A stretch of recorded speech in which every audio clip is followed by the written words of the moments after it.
So, the spaghetti, just as I rolled up.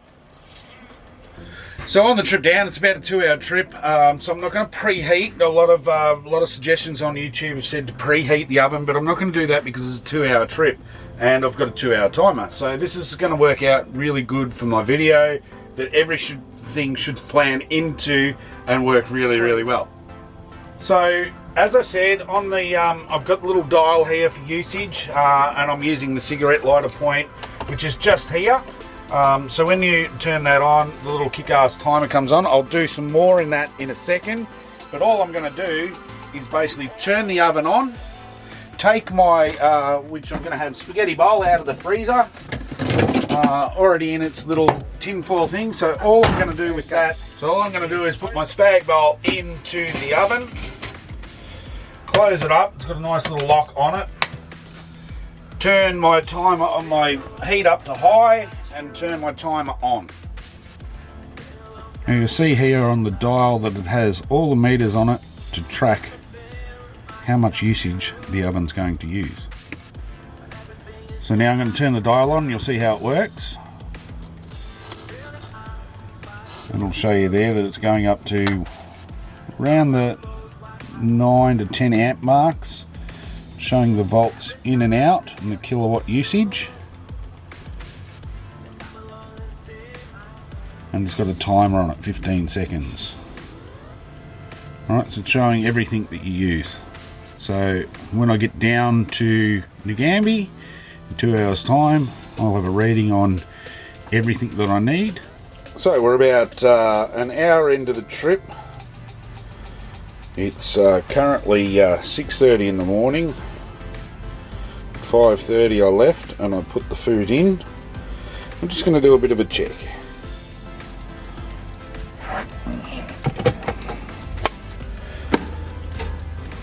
So in the oven,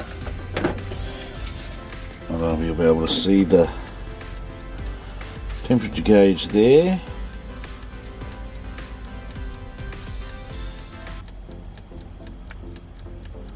Sitting about 90 degrees in there.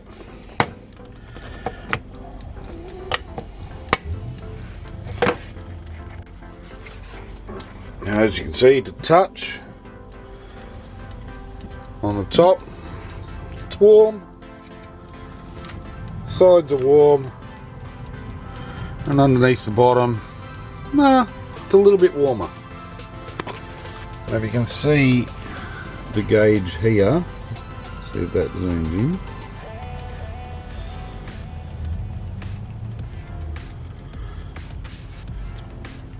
It's been on for an hour and 6 minutes. And it's currently sitting at 8.79 amps of usage.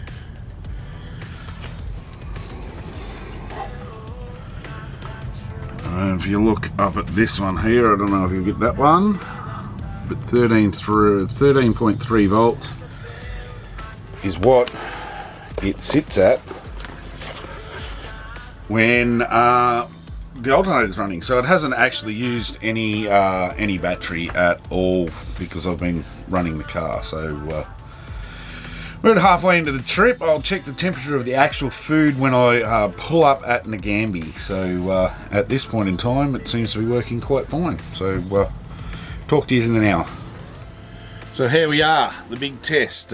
We pulled up at 2 hours. What I did notice is it's about 2 hours and 10 minutes to get here, and the timer turned off with about 5 minutes to go. So one little hint to watch your timer if you are traveling, but other than that, the oven's nice, ready, still touchable on the top, so pretty happy with that.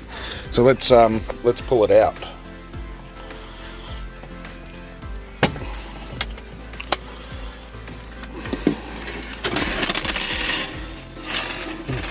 Nice and hot. Right, you'll see here, it's got a little temperature gauge here. I'm going to get into the middle of my spaghetti, so let's see what it gets to.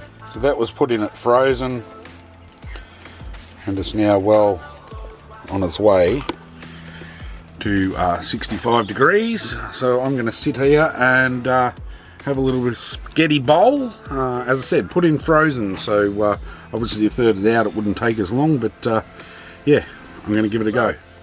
Spaghetti, just as I rolled up.